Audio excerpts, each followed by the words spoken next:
Okay, we are live. So let me shut this down so I don't interrupt myself. So I don't be my own demise here. Oh, I know how that is. I'm telling you, this technology is something else. It's something else. Let me see. Let's look at the lights. Okay. Yeah. Do you have a little bit of light in your room? More light? Yeah, any light, yeah. I can bring up. It's okay, but if you have more, how is that? Is that better? I mean, I can put on a lot more light. Oh no, not that. Not that. Yeah, that's it. Like there? That's it. Great. That works. That's it. I've got some lights on my desk that we use for this, so just let me know what looks good. Oh yeah, this is good. This time of the morning, I never look good. Well, I'm used to it because I broadcast every time at 7 a.m. Central Time. Oh wow! So I'm used to like, okay, let's buckle up, let's do that. Sure, got to do it. Got to do it. I know, so I'm kind of used to it. Let's see now. So hold on a second. Let me do my little share here. Okay. Let's see.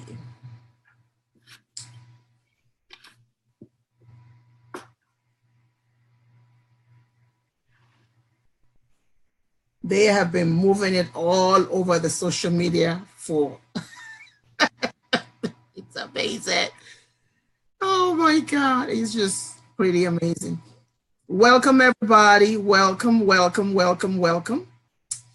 Please do share as you come in. I'm going to quickly go on Periscope right now and invite others to come in. So please do share as you come in while I quickly do my little spiel on Periscope.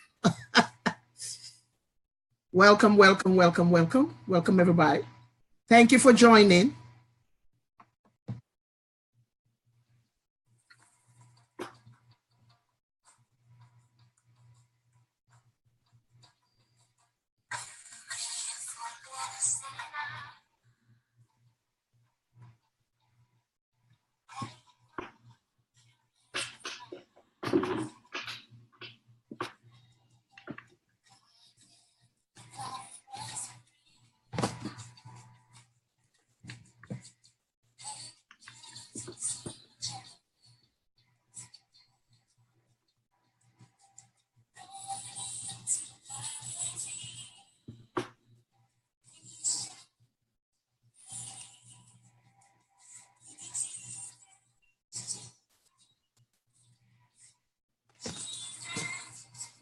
Please do share as you come in. Share. Good morning, Tessa. Good morning. Good morning, Aika. Good morning, Edith. Good morning, Tiffany. Ineka, I see you. Kasika, I see you. Tony, I see you. Come on in.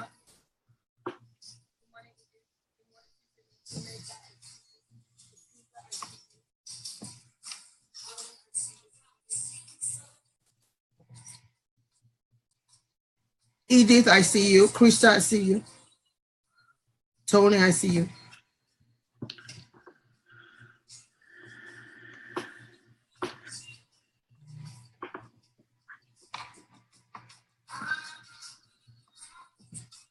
Thank you all for joining. Mr. Mansfield, they said good morning to you. Good morning.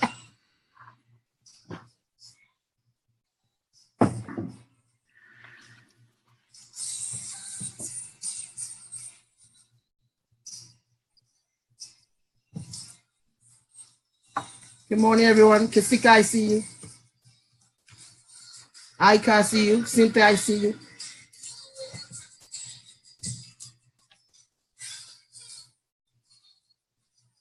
Let's do our sharing. Let's start sharing.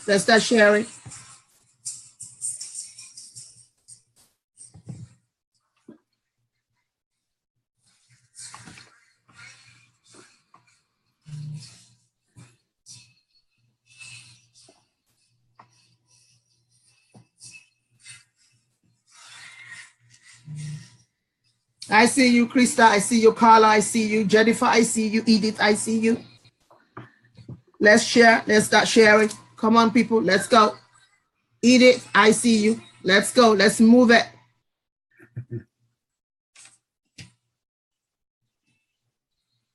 You've all been waiting for this now. Let's move it. Come on, people.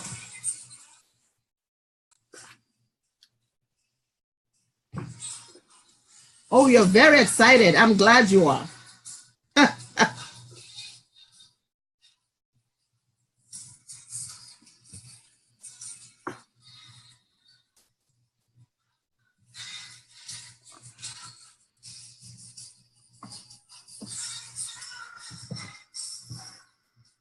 Thank you for sharing. Welcome, Stephanie.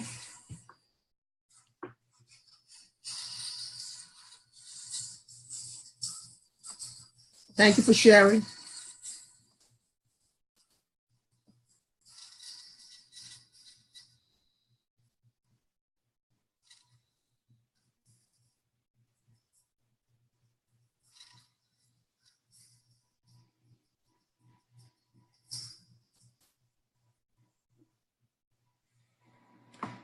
Oh my heavens, everybody. I am so super duper excited that you guys are here. It is so awesome.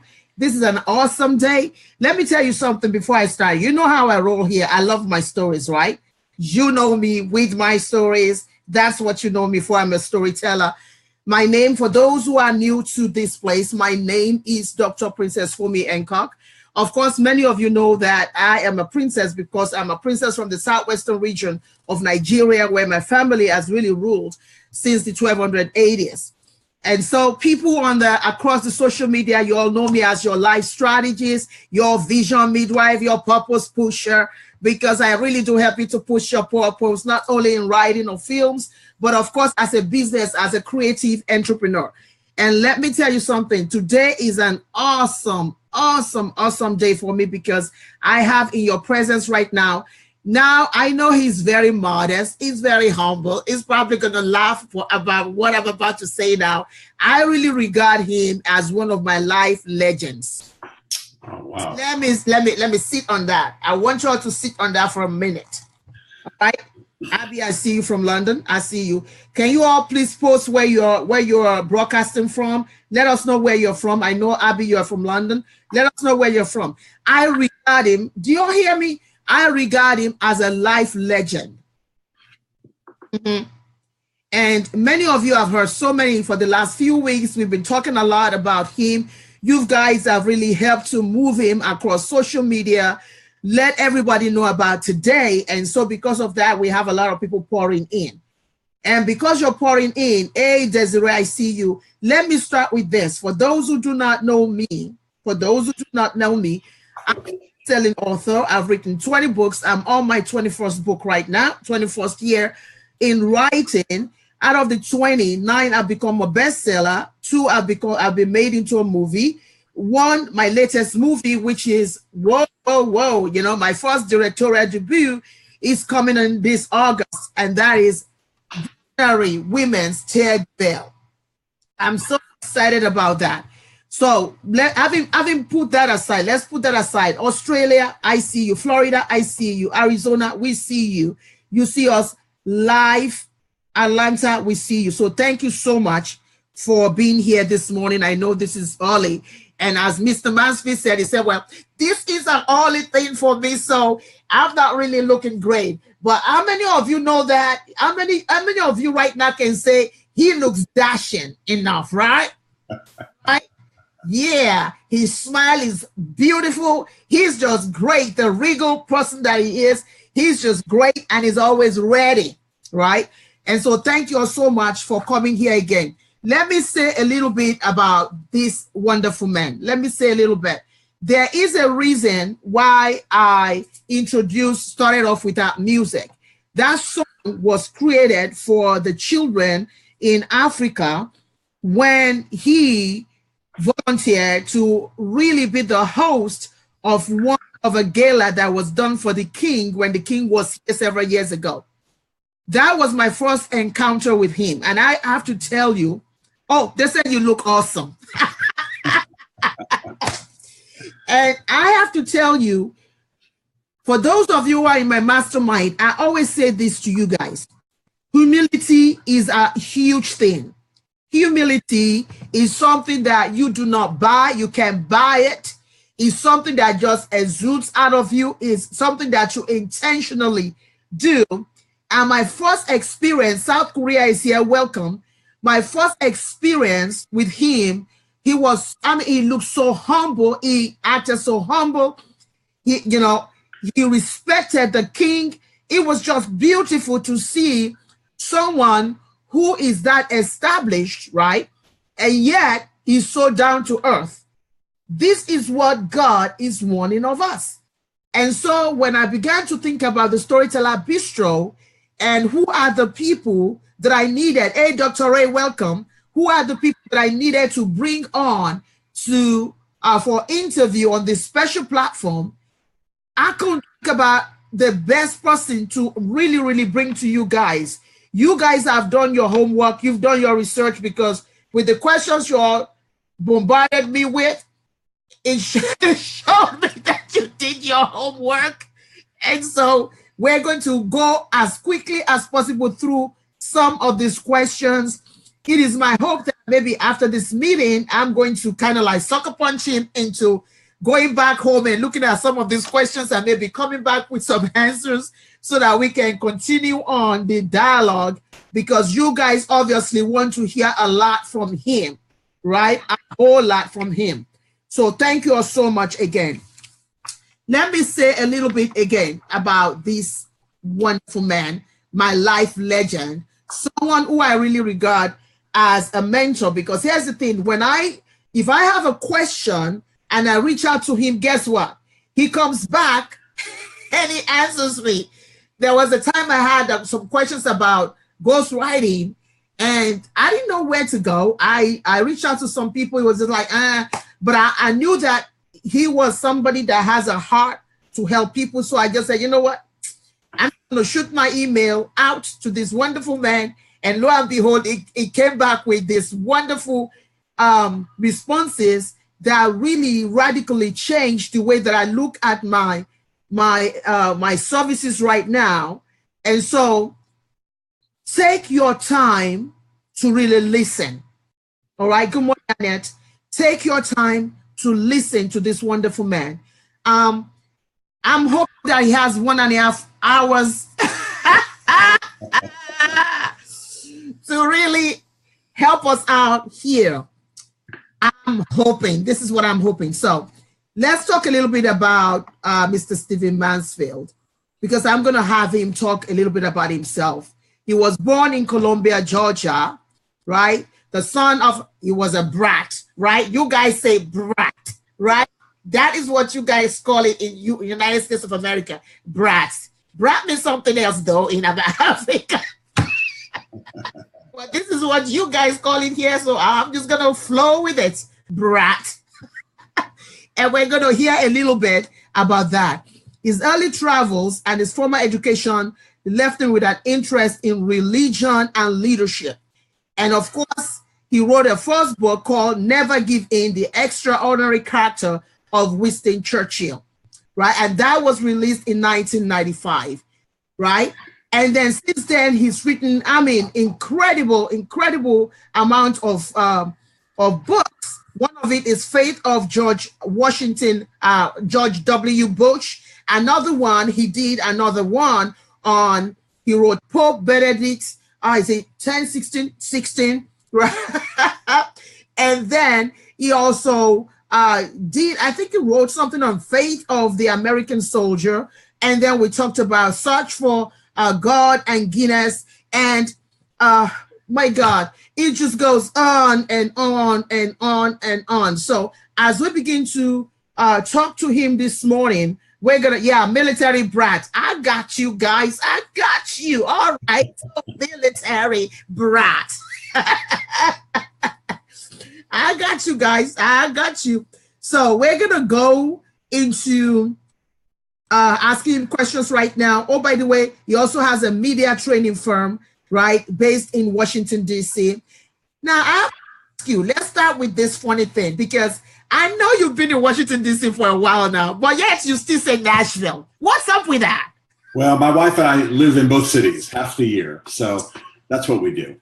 Oh, okay. All right. We say that we go to Washington, D.C. to get schizophrenic and come back to Nashville to get normal. I know how that goes. You know what? I need a place like that where I can go schizophrenic and then come back to Nashville where I can really calm myself down. Sure. Let's start with this. Let's start with this. Whew. How did you? Let's start with pastor. Let's start with that pastoral thing. Let's start with that, because I know that. Are you still a pastor, or were you a pastor? We need clarity on that. Well, when I graduated from college in 1981, I went to work with a church in West Texas. And then I was there for 10 years. And then I moved to Nashville and worked with the church for 10 years. You know, some people believe they're called to pastor their whole lives. That's and right. Some believe that's just a season of their life. Mm-hmm. And then they'll do other things. And I always knew that I would pastor maybe half my life, and then we transition into what I'm doing now, which is work in politics and government and work with leaders and so on. So after 20 years of pastoring, I transitioned into writing the books that you talked about and starting the firm that I've started. And I do faith commentary for Fox and CNN and things like that. So a little bit different. Some people pastor their whole lives. I pastored half my life and then began doing what I'm doing now. So it's been a wonderful run. Oh, wow. So, because you're helping me out here, because right now, what I do on broadcast is more of life strategy, but using biblical principles. And majority of the people that watch, we have over 9,000 people on Periscope. We have, I don't even know how many people on Facebook, but we have at least on this channel alone over 10,000. And many of them wear so many hats. Many of them have the ministerial hat, and then they want to do business, but they have not been able to do what you do. So I need you to help me out and help other people out, but help me out first. Right? Help me out first, because I have those two hats too. And at times it becomes like 3 hats. How did you transition from pastoral into becoming a businessman and a statesman without people telling you your services is supposed to be free?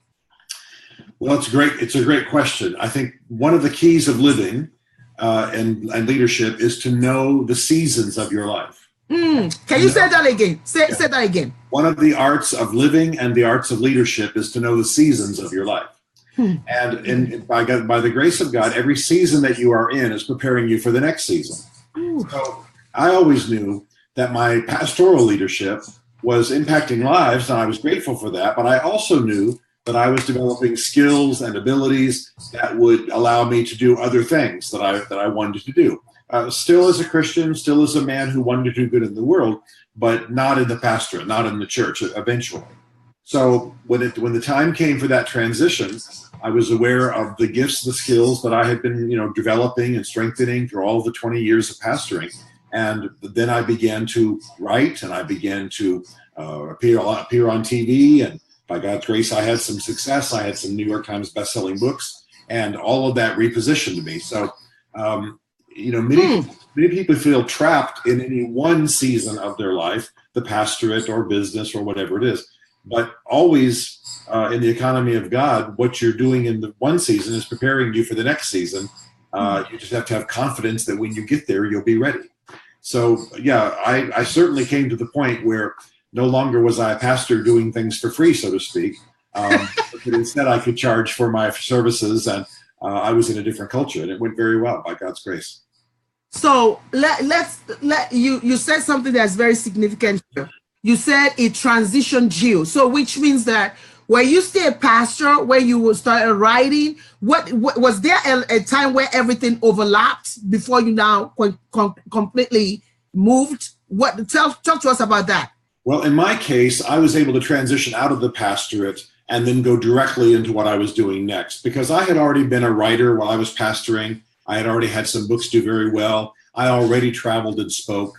I was in a position, I pastored a large church in Nashville, so it gave me some flexibility. I had a staff, so I didn't have to be in service every single Sunday. So some of the things that I eventually would do full time, write and speak and consult, I was doing in smaller ways while I was a pastor. So there was a nice blend. And I think that's one of the keys of making such a transition is you don't want to do just one thing and then suddenly come right up to the door and then the thing you've been doing stops and then you start something brand new. You want to have the elements of what you'll eventually do sort of, part of the previous season. If you're a pastor, you can write, you can travel and speak, you can develop a business on the side, whatever it is you're supposed to do. And then when the transition comes, it's not all brand new. It's a building on what you've already been doing. Wow. You know what? You just broke. We have something on my broadcast. We say crack the code. When you hear me say crack the code, it just simply means that you just cracked the code right there.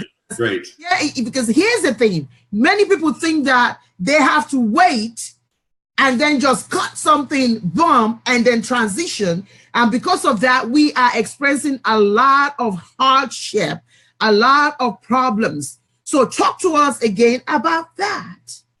Yeah, I think that you have to have in every season an attitude that you are developing who you are, that you're using all your gifts, that you want to, the other way to say it is some people say all pistons are firing.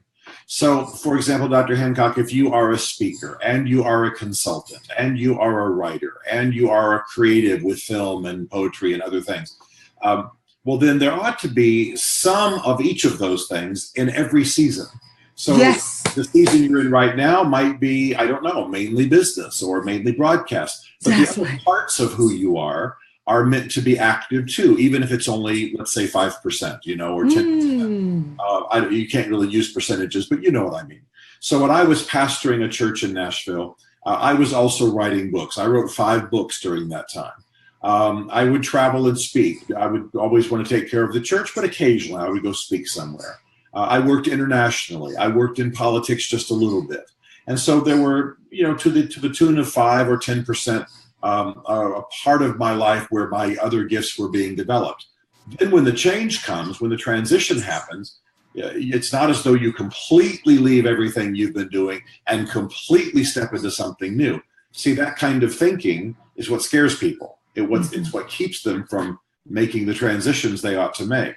Instead, if you are bringing the full of who you are into every season, just in certain configurations, then a change of season is simply a change in the percentages, so to speak. It's the change in the amount that you're doing any one thing. That's right. So like today, I still pastor people. I still preach in churches. But the majority of what I do is as a New York Times bestselling author and as a person who's on television and as a person who runs a firm in DC. So it really was just a shift in the configuration rather than start something completely new. I gotta tell you, you just confirmed something for me right there, because I've always wondered, well, am I doing the right thing? Because a lot of times in my season, there are times like last year now, what I saw myself do was I wrote, it was in that level. I write, I speak, I teach. It was at that level, so that the percentage was like that. And then this year is I speak, I write, I teach.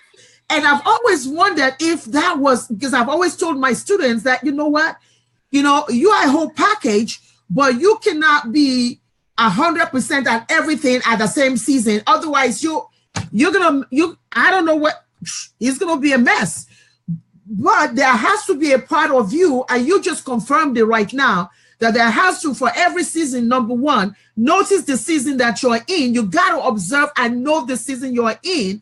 And then you got to accentuate that part of you while you're still doing, if I get you correctly, while you're still dabbling in those things. But the thing is, they're all interconnected, aren't they? Yes, exactly. And I think what you have to do is take an inventory of yourself. What are the gifts you have? What are the strengths that God wants to use? And make sure that you're at least, I'll put it humorously, getting a workout in every area, even if it's at a low level. So if let's say I'm in a season of all consulting in DC, well, I'm still going to make sure that I get up on a Saturday morning when I have a day off and do some writing just to stay sharp in that area. If I'm also called, I'm just making things up now, but if I'm also called to be a tennis pro, well, I'll make sure I get a few hours of tennis in every week, even if I'm busy in DC. So I think that everything that you are, once you get into your stride and you're really doing what you're called to do in life, everything should be active in all your seasons. But it's just percentages. It's just the priorities. So I used to preach a lot and run a church a lot, but I also wrote and consulted and did a little bit of television.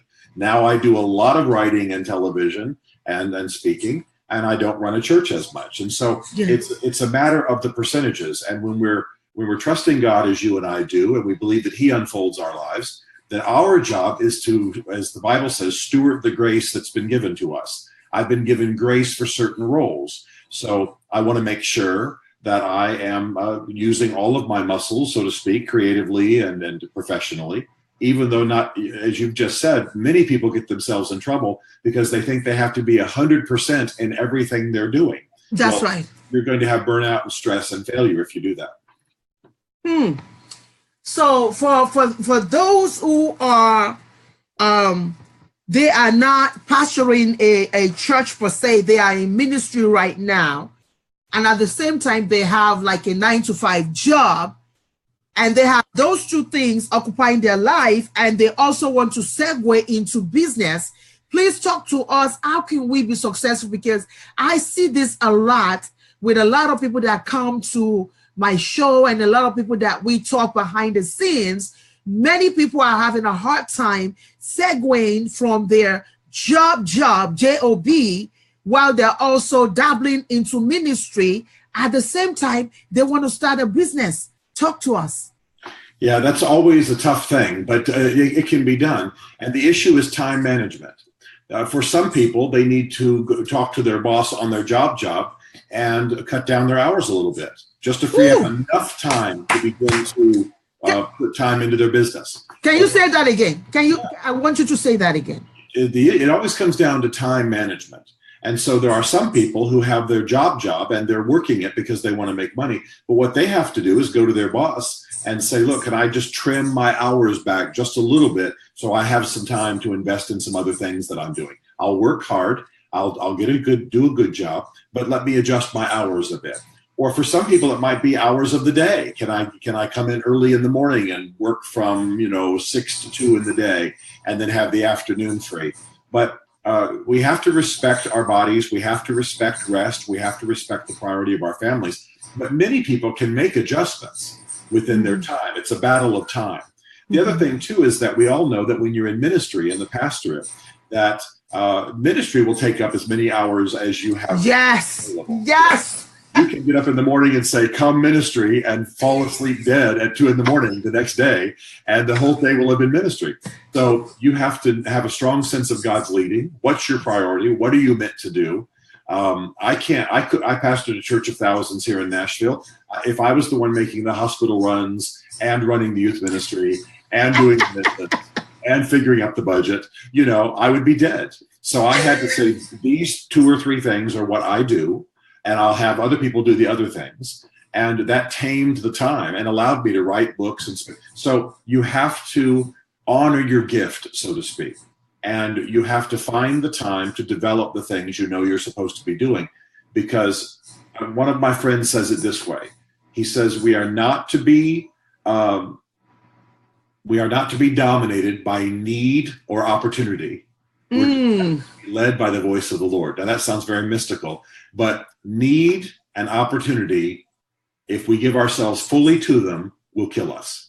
Need and opportunity. Yes. Someone ourselves fully, it will kill us. Yeah. Wow. Well, someone gifted like you, Dr. Hancock, there are needs in the world that you can go fulfill. Many people wanting your time.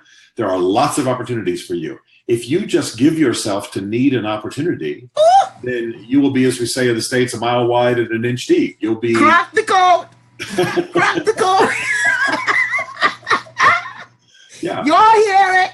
Are you all hearing it? So when you see me disappear by fire, know that the legend, the live legend, he just inspired me right now to disappear a little bit on your.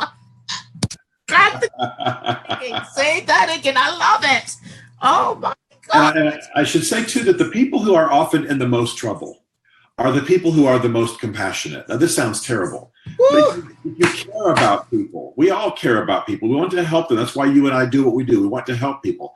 But the needs are endless. Can you imagine how many needs there are in Washington, D.C.? Can you imagine how many needs are there, in your home country, Nigeria? How many needs there are amongst our friends? I mean, we could just give our whole lot. You have to have a sense of priorities. You can't let every need and opportunity become something you invest your time in. Oh, I love that. I love that. Tame your schedule and tame your priorities. Yeah. Ooh. Now, what you just cracked the code, everybody. Somebody say hashtag crack the code. Can you say hashtag Mr. Stephen Mansfield just cracked the code? Please hashtag that for me, because that is where many of us are sitting right now, because we feel like this is a ministry. Every call that you get, you have to pick it up. Every person that dials your phone, you have to say something. Everybody that hunts you down on Facebook, you have to respond to. And when you do not respond, then you feel guilty. So help us not to feel guilty this morning, Mr. Mansfield. Well, everybody in the Bible who was serving God had to say, I'm supposed to do one thing. That means I'm not supposed to do the other. I could go through a whole Bible survey. The elders in the early church said it's not right for us to serve tables. We'll appoint deacons and they will serve tables and we will minister the word and be in prayer. They had to know their sense of priorities or the early church would never have been born. When Ezra and Nehemiah were building the walls of the city, they said, we can't come down off this wall and take care of the things you're talking about. We're going to stay up here and work. In other words, they wouldn't get into squabbles and hassles and fights. They stayed on the wall and they built. So one of the hardest things for any leaders, but especially religious leaders, is that you have to know your sense of priorities. And I say no to things every day. I say no to opportunities. I really find that unbelievable, because you're such a nice guy. And I find it unbelievable that you actually say no anywhere at all. I find it hard to believe. I have an executive assistant named Karen. I think maybe you've dealt with her. Yes. She's wonderful. And half her job is to say no. I got it. Crack the code, everybody. Crack the code. So you got somebody to help you to say no. Yeah. I talked to her about what my priorities are for any season. She knows exactly what I'm doing this summer, for example, and what the priorities are and what the fall looks like. And therefore, we talk all the time about what's this season we're in, so to speak, as a company, and what should I be doing. And then we make adjustments. And if I said yes to everything that comes to me, I would be dead. There's just or at very least, I would miss the best use of me. So part of the reason that I can, by God's grace, be effective is that I say no to the things I'm not meant to do so that I can be strong in the things I am meant to do. And everybody has to learn how to do it. Otherwise, it's be dead. Wow. Just for example, let me use another example because I think this is an important point. Yes. We all watch TV. We all get those letters in the mail about opportunities to give, right? People are hungry. People are starving. There's a ministry over here. That's right. Over here. There's Haiti, all over the world. If you could have $1 billion, you could make $1 billion a year. But if you give to every opportunity that comes, you'll be poor. That's right. That's right. So, and we all know that in order for us to live and have money and continue to do good, we have to say no to some things. I can't help everything. It might be a good cause. Somebody else is meant to take care of it. But if I don't say no, and my wife and I give away our house and our cars and our children and our dog, and, to all the needs, and they're legitimate needs. Look at Haiti, how horrible it is there. But I can't, if I give everything I have to Haiti, I have nothing to, I couldn't sit here, I wouldn't have a computer to be on with you this morning. I wouldn't be able to fly where I'm flying next week. I wouldn't be able to help other people. So all of life is about budgeting and knowing what you're supposed to be doing. Otherwise, we spend ourselves completely and we have nothing further to give. And that's a big problem for people in ministry because they are compassionate. But it's a lie to say that because you're in ministry, you have to take every opportunity and respond to every need. It's not true. You have to know what you're meant to be doing. What is the field assigned to you, as Paul said, the Apostle Paul said, and then what are you meant to be doing and what are you not meant to be doing? Okay, so there are two things on the broadcast that I'm looking at right now that is not even here. So do this. So two things is, number one, what if you've already left your 9-to-5 position, you are in the throes of making something happen for yourself in your business, but you are having a problem, having it catch fire. Can you inspire and just inspire the emerging creative entrepreneurs right now? What they've already left their job, so that's done now. They can go back to it again. How can they jumpstart their business so that they can start making money? And talk to us a little bit about that. Well, in my experience, most people who are having a hard time getting a business going are trying to do it all themselves. I believe in, number one, getting mentors. I believe in having sort of, I'll call them, for lack of a better term, father figures, older people in the industry, mother figures. And mother figures too. That's right, baby. I mean, mother, that's right. For example, if I was just starting a podcast and I wanted to do what you're doing, well, I would be stupid to just sit by myself in my office and try to figure it out on my own. I can meet with you. Let me see if you'll help me, mentor me, teach me. I'll call some people. I'll go to lunch. And so many entrepreneurs feel like they have to do it themselves. But there are others who have already blazed a trail. I don't want to blaze trails others have already blazed. I don't want to pioneer what others have already pioneered. So I want to learn from them. So a lot of the need is for people to have older people who can help them and who can network them. Many people who are just starting businesses don't have good networks. They don't have good connections. But as you know, business, politics, all of it is about the connections that you have.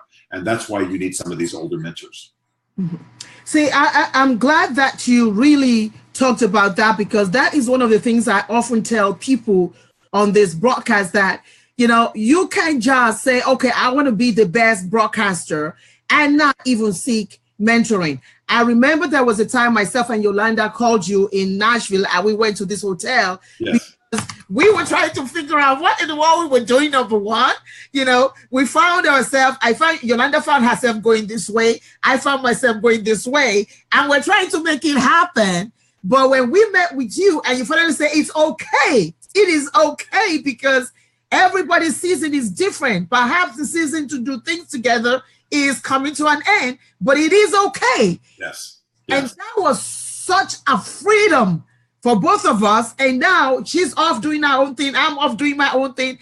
And we don't have to have stress trying to put a web page where everything is happening and nothing connecting. And the reason that was an important moment is just that you trusted somebody from outside your experience. That's right. We're all swimming in our own experience. We see things from the inside. We need people from an outside perspective. I don't see myself clearly. When we even look at ourselves in the mirror, we don't see ourselves accurately, they tell us. We need people outside who have a 3D view of us. And so my life has been dramatically changed by outside mentors and outside advisors, people who coach me. It makes all the difference in the world. And so you're sharing that story as though I look like a genius, but all I was a person standing outside of your career.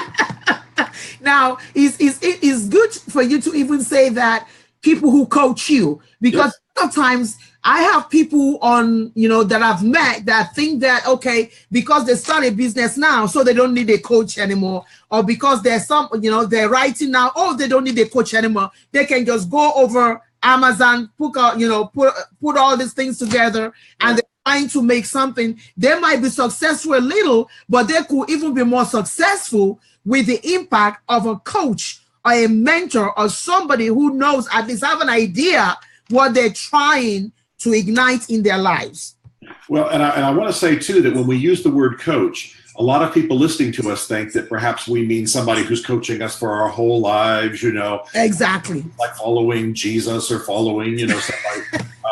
And I think that coaching is, some people use the word modular, but it means that it's about a certain portion of your life. For example, I have a friend who's very good with his daughter. He just has an amazing relationship with his daughter. Well, I have a great relationship with my daughter. My daughter's 27 and living in New York. But I sat with this friend and I said, teach me what you do. Just watch here, coach me a little bit. I want to have the best relationship. You seem to have something special in that area. Now, this man could use my help in some other areas of his life, but in his life, I want to draw from his strengths. Then I have other friends who are better investors than I am, or maybe they are better with their clothes, or maybe, I don't know. So people can coach each other, and you can create around you kind of an encouraging coaching culture that makes you better. It doesn't have to be you go hire one person for $100,000 a year. That's right. Do it every second of your life. That I've never had that kind of coach. That's right. I have lots of friends and mentors in various areas of life, and it's made all the difference in my life. So people need to be humble, and they need to allow other people to speak into their lives, and they need to pursue it. I will actually go to friends and say, teach me, tell me how you do this. I want to understand this, and if there's some way I can help you, I will. And so we help each other in our strengths, and we get better. I like the way you said it. You said people need to be humble. Yes. And be able to allow people to really speak into their lives. Yes. And that is where some people are stuck right now, because they are not humble enough to allow people to speak into their lives. And because they feel, I remember telling one young man one day, because he came to me as, wanted me to mentor him. And I would just give him, options and say, well, think about this. But then he will come back and say something. And then I said, you know what? Let me ask you a question. Do you really need me? Because I don't think you need me. I think you're good by yourself. You're coming up with the answers. You're doing all this. You don't need me. And I don't want any time. I don't want to waste your time. I don't want my time wasted, because if you have answers for everything, then you don't need me. That's right. So talk to people like that right now. People that have that same mindset right now, that think they got it all. Talk to them. Everybody has gifts, and we are aware of our gifts because we've been complimented for our gifts our whole lives. You do this well, you do that well. But we also have areas where we are failures. We have areas where we're not gifted, where we aren't good. And let me say this, the more gifted you are in one area, the more that you sort of throw a shadow on other areas. We see this in Nashville all the time, for example, right? We see the amazing star who can sing unbelievably, but their marriage is a mess. Their children are a mess. They drink too much. They are, rude. And so the more gifted you are in one area, the more prominent you are, the less you're likely to see your needs in other areas of life. So everybody needs to be mentored. The saddest sign I ever saw in my whole life was on a business that had closed. And it said, gone out of business. And then underneath, in quotation marks, it said, I did it my way. Woo! And they were quoting the Frank Sinatra song, the famous Frank Sinatra song. But the point was, this person is saying, I'm failed in business because I did this my way and I didn't listen to other people. So you have a lot of gifted people listening to this broadcast, I'm sure. But there's a danger in that. If you're strongly gifted in one area, the likely is it's throwing shade, so to speak. It's keeping you from seeing your needs in other areas. And that's why you need coaching, because you can't see what you can't see. And that's causing a failure for a lot of people. Wow. Some of the masterminds that I have, we have collaborators. We kind of tell them to have accountability partners and all that. But what I've found is that some of them do not use it because of self-pride, self-preservation. So they have this partner, they have people that are collaborating around them, but they don't want to use them. They want to go somewhere where nobody knows them, or, come to me when I'm saying there is a reason why this is a cohort, so that you guys can grow together. And when things happen, you guys can actually use each other. You have a place to fall into and say, hey, what do you think? But can you talk to people like that who have problems really adjusting to that kind of? Yeah, it's a hard thing. And in some cultures, as you know, it's very hard for the person in charge to humble themselves and allow others to speak to them. But let me tell you what you want to have around you. You want to have a team of people with whom you have what I call a free fire zone. A free fire zone is a situation in which anything you need to say to make me better, you have to say. Ooh, repeat that. Please repeat it. Yeah, the goal of your leadership is that you have a team around you where there's a free fire zone, and they have the obligation to say anything. Now, they need to say it kindly and politely, but anything that needs to be said to you to make you better. And what a leader has to be humble enough to hear that. And by the way, it needs to work both ways. I can say anything to them. That's right. So, for example, let me go back to Karen, since that's the one person working with me that I've mentioned. I've said to her, look, if you see anything I'm doing wrong, if there's anything I'm messing up, if I'm having a negative effect on people, if I'm being whatever it is, you speak to me. I don't want to be sitting on an airplane somewhere insecure that my team is not telling me what I'm doing wrong. That's right. Speak to me. And oh gosh, do they make me better. But most leaders won't allow that free fire zone. They won't allow people to speak to them. We could look at people on the national stage. I won't mention any names, but how many politicians, how many entertainment stars, how many leaders, people you see on television, do you wish that someone had sat down with them and said, let me talk to you about the impact you have. Let me talk to you about your grammar. Let me talk to you about, your arrogance or the way you talk about yourself or whatever. They would have been better if someone could have had a free fire zone with them. And most leaders are failing because of something in their lives that someone would have corrected if they'd been given a chance. My goodness. I tell you, you are just cracking the code every second.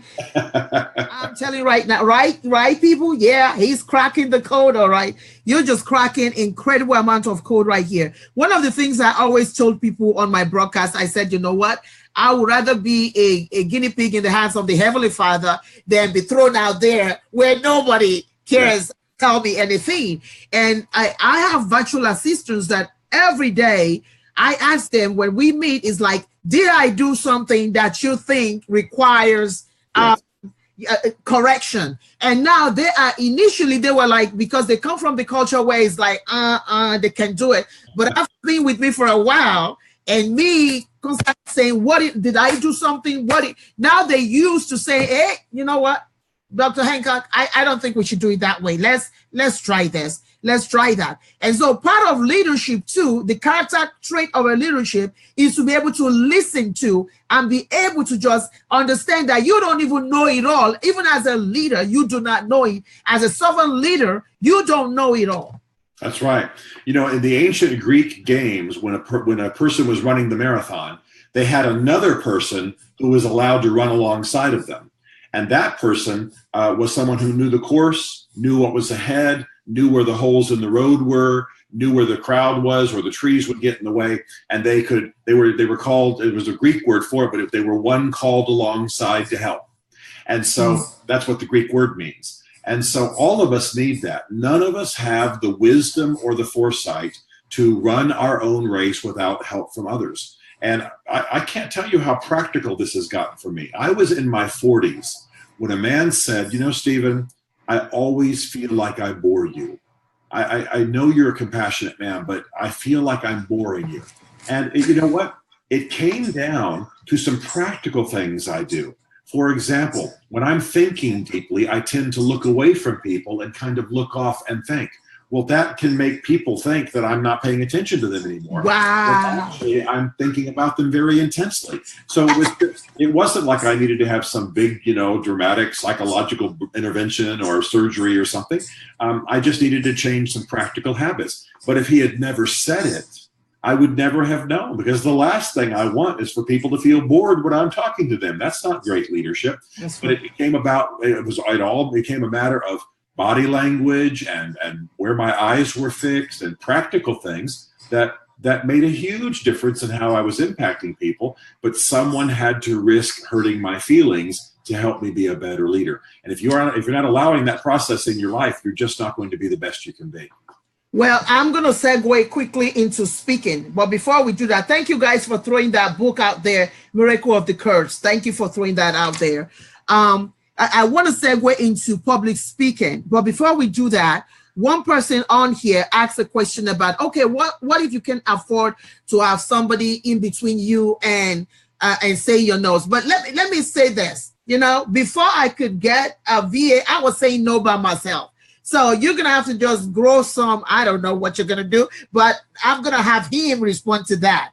What do you say to people who say, okay, oh, but I can't afford an assistant? Well, then you have to have a band of brothers and a band of sisters. You have to have people around you. There were days where I didn't have any help, but I still had lunch with other friends who, and I would say, listen, guys, I know you're watching what I'm doing, even though you're busy with your own work. Talk to me. Anything I need to do better. And they would say, yeah, your social media is terrible, or what? That's right. That photograph on that book makes you look like a whatever. You know, they would just, they would be very honest with me, and because they were busy, they were very quick and sharp and had helped me. Then eventually, frankly, sometimes the best people to speak to you are not people you've hired. Mm-hmm. The best people to speak to you honestly are other people who aren't dependent upon you. So I have to have people around me, to put it kind of oddly, who love me but are not afraid of me. That's right. Who will speak bluntly to me. So don't think in terms of just hiring people, but think in terms of having a network, a band of brothers. You've never hired me, I've never hired you, but we've spoken to each other and helped each other. And so some of the people who can be the most help to you are people you haven't hired. And then eventually, of course, you'll grow your business to the point where you can have an assistant. But if we're talking about the kind of feedback that I'm talking about today, that usually doesn't come primarily from staff people. It comes from other people who are sort of your equals in a sense in other companies and have other experiences. Well, with us here, we have we call ourselves the World Changer Sister Tribe, and we also have a brother tribe. And brother tribe, we actually give them your book, The Manly Man. Oh, good. And some of them are here. Dr. Ray is here, who helps us to lead the men while I lead the women, because there are certain things that I just don't want to know. When the men are in there talking their own thing. And so I stay in my own lane. And so one of the things that we do with our sister tribe is really support each other. And really, when businesses are budding, we support each other, we help each other out, we try to find out. Like yesterday now, somebody started their own radio show and we all were there. Now, assuming you were not part of that band, and you needed to start a podcast or a radio show, it would be difficult. For what she did and pulled off last night, it would have been incredibly, incredibly difficult. So can you tell people again what the significance of, I love the way you said it. Is it banded brothers? How did you word that? Yeah, I'm a big believer in having a band of brothers or a band of sisters around you. I think most of us tend to walk alone. Most people in the world today don't have close friends. As a professional who really wants to make a difference in the world, you have to have a band of brothers around you, or a band of sisters who love you but are not afraid of you, who want your best but are willing to, if they have to, hurt your feelings to make you better. Yes, right. So it's kind of like a doctor who's a surgeon. A surgeon has to cut into your skin, which is not something you usually like, but they're helping you get better. And you need people who can speak to you and who you will hear. Most leaders get calluses on their ears. They won't hear anymore.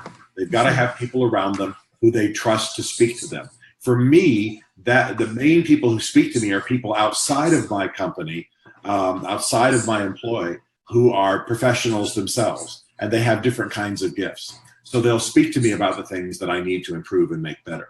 And I don't know how anybody really accomplishes well without having those people who will speak. And they can speak to anything. They can say the video was terrible. What was wrong with you? You need to drink a drink in the morning so you wake up, or something. Have protein. What is wrong with you? And they'll say it humorously and they'll say it lovingly. But like for example, one of my friends might say, I'm just making this up now, but they'll watch this. Some of them are watching, and they will say, "Look, that would have been great if you had been awake." But if you're going to sleep through the whole thing, or I think I'm going to love your friends, because that is the way I relate to my friends. And there are times those who do not know me might say, "Oh, that's a little bit," they get overly sensitive. But when they get to know me, I know the whole package. Then they know. It's like some of the people in my class now, when they're doing something, I'm like, Oh yeah. Let's not go there. So let me tell you a quick funny, just a very quick humorous story. yes. Years ago, I was on C-SPAN and I was doing part of a religious service in Washington. The president was there, part of the Supreme Court, Congress. And I got up and I was a little bit nervous. It was one of the first times I had done that. And I read a verse from 2nd James in the New Testament. Now, there is no 2nd James in the New Testament. There's only the book of James. My friends were watching on C-SPAN. So you can imagine what my nickname is for these friends. So they will call me and say, hey, 2nd James, how'd it go this morning? And that was almost 10 years ago. So that just gives you a sense of how I never will get arrogant around these guys. They're always going to keep me in check. That is awesome. Now let's go into public speaking because you have clients that you help become incredible public speakers. How did you segue into that part of your business? And tell us exactly what that business, tell us a little bit about that. What do you do with people like that? Because I have a lot of people on here right now that they want to speak, right? They when you ask them who they are, they'll tell you they're speakers. They haven't really done anything, the capacity of what you do. How can they begin to, number one, how can they prepare themselves to be a global speaker? Because many people are calling themselves international speaker and they've never left their zip code. They've never left it, and that's the truth. Right. Never left their zip code, but they are international. And even that is integrity. That's a little bit of integrity going on there, right? So please help us. How can we go from zip, nobody know me, to, because we want to impact the world globally like you. Yeah. We want to be able to be called by a president of a corporation. We want to be able to be called even political. Talk to us. Please talk to us about that. Well, there's 3 different steps. If you're saying I don't do much speaking, but I want to be a better speaker. First of all, there's read the good books and watch the good courses about speaking. There are very good books out there on speaking. For example, Peggy Noonan, some people will know that Peggy Noonan wrote a book called Speaking Simply. And I think they published it later in reverse, Simply Speaking. But anyway, it's one of those two, Noonan, Noonan. One of the best introductory books on speaking, really good. She was a speechwriter for President Reagan. And so there are books, there are courses on my website, stephenmansfield.tv. There's a course for learning how to speak. That's right. A video course, very inexpensive. So expose yourself to that information. Read those books, watch those courses. There are things online that will help you. There are websites. So digest as much of that as possible. But the second thing is the hardest for people, and that is simply start speaking. I know of a very, very famous speaker who was a terrible speaker when they first started. So what they did was they formed what they called a speaking club. There were 5 people in their group who wanted to be better speakers, and they would get together and they would give speeches to each other, and they would critique each other. And then eventually they said, if we send you a video once in a while, will you look at it? And I said, well, if I have time, I will. And I would look, I'd give some feedback. And they did that with some other people. And then they would just speak and locally, and they would speak at different, Toastmasters and other things they could do. And then eventually, when they began to get some presence and began to be asked to speak some, they hired a professional coach. Because if you're really going to be global, you'll eventually need to have somebody who's a real professional and can do that kind of thing. And I want to encourage your audience by saying that I work with people who are CEOs and generals and politicians, and I've worked with some presidents. And I'll tell you that almost everyone needs coaching to get to the next level when it comes to speaking. Can you say that again? Almost everyone needs what? Needs coaching to get to the next level in their speaking. Our firm meets people who are Congress people, but they want to be in the Senate, which is a click up, and they are improving their speaking. Normally, people have a certain level of a certain gift or ability for speaking, but they get to the end of that gift, so to speak. They get to the end of their natural ability, and they don't know how to get to the next level. And they have to have somebody point that out. So someone, just to speak of politics, who's in Congress, who wants to go to the Senate, needs help getting to that level of speaking. They're in the Senate, they want to run for president, they need coaching to the next level. Wow. Everybody needs coaching to the next level. And everybody can be an effective speaker. Everyone can be an effective speaker. But there are techniques you have to learn how to work into your life. So speaking is unbelievably important. It's more important in the future than ever because, now, for example, if you apply for a job, they often ask you to do a video of you speaking. Yes. Because they need good communicators. Now universities are starting to ask for video of you speaking before they accept you. It's becoming incredibly important. So everybody can get better, but there are 3 levels. The basic book reading and watching video and getting the information about how to speak well. Number 2, actually starting to speak, even if you have to do it in your living room in front of a mirror or with your group. And then finally getting some coaching and some teaching, which can even be taking just a speaking class at a university, for example. Oh my goodness. This, I'll tell you, right, guys, this is crack the code again. This is awesome. Now let's talk a little bit about best practices of a successful leader in your field. Can you talk to us about your perspective on best practices? Because we have a lot of people here that are leaders, right? They are leaders. And so talk to us about what are the best practices what do you think we should be doing where that is concerned? Well, there are so many things, but I'll tell you my basic philosophy of leadership, and then we can talk about practical practices. I say this a lot. You have a destiny, but your destiny is fulfilled by investing in the destinies of others. Ooh. You have a destiny, but your destiny is fulfilled by investing in the destinies of others. Crack the code, people. Crack the code. Go ahead. Oh my God. That's not just some preaching point for me. That is actually how I lead. I believe that I lead best when I'm helping other people fulfill what they are made for. My goodness. Leadership is not for me about attracting a crowd that worships Stephen Mansfield. Ooh. It's not about me trying to gain power. It is about me going and investing in people. If I'm making a speech, that's how I'm thinking. If I'm consulting, that's how I'm thinking.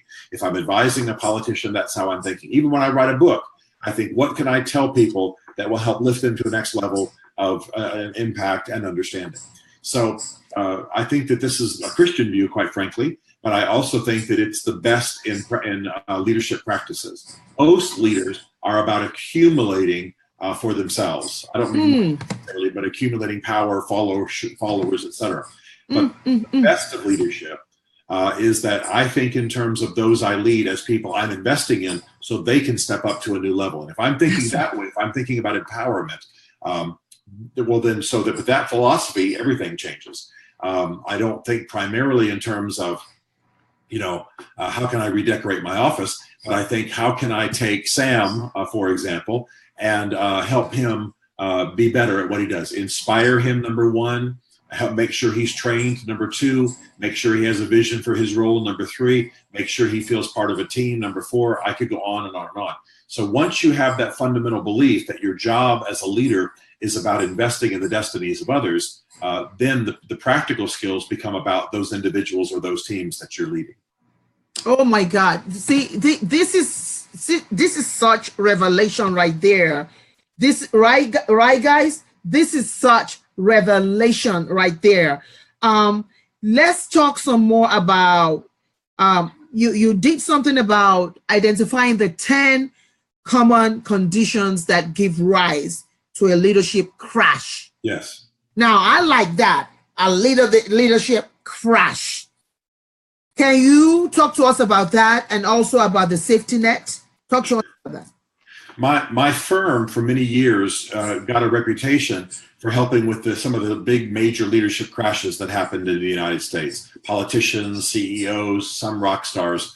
We were good at other things, but increasingly we were asked to come in after these famous crashes. The CEO has had the affair, or the politician, misused his money or whatever. Okay, hold it right there. Yeah. Hold it right there. Now, how'd you get to do that kind of cool job? Come on now. Come on. Talk to us about that. We were consulting with leaders, And our approach, our manner with leaders made people think we would be the best people to bring in for certain disastrous moments in their company. And so we did, and we got very good at it. And it was not the happiest work we ever did, a lot of devastation, a lot of trouble. That's right. It was just by reputation. You know, normally things don't progress from one condition to another in your leadership life because you went and got a certification or you got a master's degree. Normally, it's just how you develop your skills. So, you know, you've asked about 2 or 3 things that I do. None of those things, you can't get a certification as a speaking training coach. You can't. I'm sure there's a degree somewhere, but I never did that. And this consulting that we do, I mean, I've got a doctorate and 2 master's degrees, so I'm academically qualified, but in leadership coaching, there are some programs, but most of it's experience. Most of it's that's right. That's right. So I'm not putting down academics. I'm just saying for a lot of what we do, there are no academic programs. That's right. That's right. Most of the people who do it are just qualified and have good effect.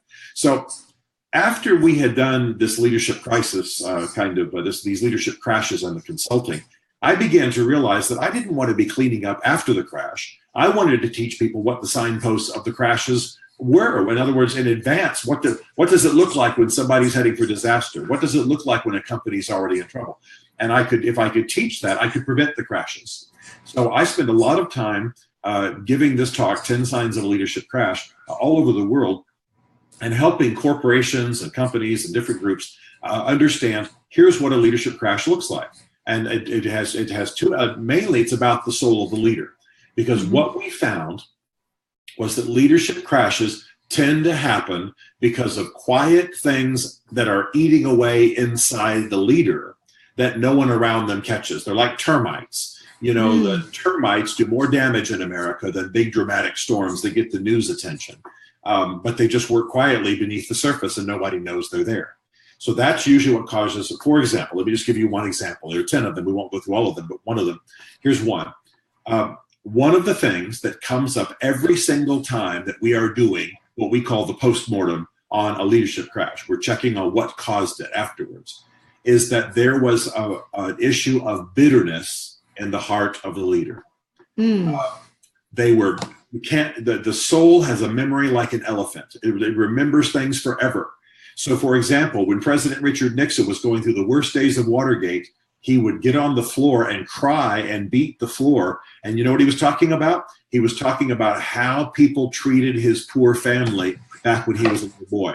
And here he is, President of the United States. But his bitterness is about something that happened 50 years before when his family, they were Quakers, and so they were mistreated in California. My point is, all of us have enough bad things that have happened in our past where people have wronged us, that if we want to, we can let bitterness deform us. Well, when you let bitterness take over your life, you suddenly feel entitled. You feel like you should have that money they told you couldn't have. Wow. You should be able to sleep with whoever you want to sleep with, or drink whatever you want to drink, or treat people however you want to treat them. You feel entitled. And so bitterness almost always leads to some kind of medicating. It almost always leads to some kind of entitlement where you mistreat people or take privileges that aren't yours. And that can actually lead to criminal activity. I mean, I know a man who got bitter about the way the board of a company treated him. And so he just took their money and he's in prison right now, all because he got bitter and didn't know how to deal with it. So that's just one of them. And I talk about it for a long time. But bitterness can cause a CEO to do stupid things and medicate with sex, drugs, whatever, and blow up their lives and thus blow up the company. And by the way, these leadership crashes cause billions of dollars in American business and globally of damage because the company, how many companies do we know where the CEO crashed and the company's worth half its value right now? So this talk is making a big difference, and I'm glad you brought it up because many people need to know. By the way, this is an inexpensive little, I'm not trying to sell things, but I have a little inexpensive ebook. Oh, please say it. Please say it. We need, because we have leaders on right now that please say it. I put this whole talk into an inexpensive little ebook on Amazon. It's called 10 Signs of a Leadership Crash. I can't remember the price. They put it already. They already put it for you. Thank you, Tessa. 10 Signs of a Leadership Crash. That is the link over there. all of the people in my mastermind, you need to click that thing and you need to buy it, because we've been talking about leadership, right? Because all that affects what you do. So if you are in my mastermind, if you are following me on broadcast, I'm going to tell you right now, he didn't tell me to do this. You need to pick that thing up and you need to purchase it. All right? You need to purchase it. Because if we are trying to be leaders, then we need to learn from others. We need to learn from others. And part of it is also reading. Part of it is also studying. You don't have money to do this. You didn't have money to do this one. So let's try and get some knowledge and get some education here. Let's talk about your classic books, right? You know what? Who does that? How did you even sit down and say, okay, I'm going to start writing about thought leaders. I'm going to start writing about presidents. Walk me through that, because other people are talking about novels, about romance and all that other stuff. My husband was the only one who was a history buff. He loved history. So when he saw your stuff, he was like, yes, yes. I said, and I'm like, no. I want to do a little bit of inspiring and just talk about that, but not that, dear. Now, this must take a lot of research. How did you get to a point where you say, you know what, I'm going to be, maybe this is something we have privately, because, about them, I know where I want to go. Uh-huh. I want to go where you are. But my little nuggets, perhaps I'm going to bring you back and you're going to do a class. Okay. Master class. So, we all like that? We all like Mr. Mansfield to do a master class, because I'm going to have him give one, right? But I'm not going to have him give the whole thing. We're going to wrap this up and we're going to convince him to create a master class. Yes, okay. I want to see yes, okay, yes, all right. So, yes, okay, cool. It's getting good. I want to see, keep saying your yes. Keep saying your yes, because the more yeses I get, the easier it is to convince him to do a master class for us, right? Yes. Oh, I have a girlfriend here, a very good friend, Wendy Alexander. She's a cultural consultant. She lives out of Dubai, and she said yes too. Great. Yes. Ooh, Mr. Mansfield, we got a master class. Let me ask you first before I sign you up for a master class. Remember, you have to deal with Karen. You'll have to deal with Karen. I know. Oh, that's true. Well, you can slowly and gently, right, introduce it to Karen and say, Karen, we got an opportunity here where we get to teach master class. We're going to talk to the wife here, y'all. They're still saying yes. Okay. Everybody's still saying yes. See? Did you see what he just did? He said, let's talk to Karen. Did you see that? He loves his wife and he's like, okay, all right, let's point it in the right direction. This is how he smoothly did that. Well, Karen is my assistant. Beverly's my wife. Don't get them confused. Oh, yeah, that's true. Karen and Beverly. Okay, sorry, I forgot that. All right, so either way, oh, wait a minute. Did you say we have to talk to Karen? Karen, the no queen. Karen, my executive assistant. All right, so we'll work something out. We'll work something out. She can be brought. Yeah, because this is going to cost you to do, we're going to do a tape. It's going to be a taping, and it's going to be something that I just keep giving. It doesn't have to be a live event, but it's going to keep giving. It's going to be a gift that keeps giving. All right, y'all, you don't have to say yes no more. I got it. I got it. They want to make sure that you get it. I got it. See? Yeah, he says he got it. They want to make sure that you get it, that they want it. So now they want to hunt Karen down. Poor child. Okay. Oh my God. So talk to us a little bit about that. How did you segue into writing George Bush, Barack Obama, Lincoln? How did you even get to that? Well, I think you have to have you can only write well and successfully in things that you're really passionate about. So I was bored in school most of the time when I was growing up and didn't enjoy it very much. And then I began to read about the biographies of leaders. Normally, I don't know about your schooling, but in my schooling, they use textbooks and they just kind of glide over everything, and they never get down to talk about an individual life, But when I began to read about Churchill, or began to read about Booker T. Washington, or began to read about people in history I admired, like Lincoln, I was fascinated. What made them tick? What did they have to overcome? What did they believe? What did they believe about God that made them better leaders, and so on? And I just read that kind of thing voraciously. And then finally, someone heard me give a speech about Churchill. I mean, this is years and years of reading and studying Churchill. And so somebody asked me to make a speech. And in the room, when I made the speech, was the president of a publishing firm. And he said, would you be willing to write a book about Churchill? And Dr. George Grant, some of your followers might know him. Dr. George Grant said, let's do a series, and I want you to write about Winston Churchill. So I did the book on Winston Churchill, and it got some awards, and it did well. And so I began to realize that people are interested, like I am, in the biographies of famous people, and particularly with an eye towards faith.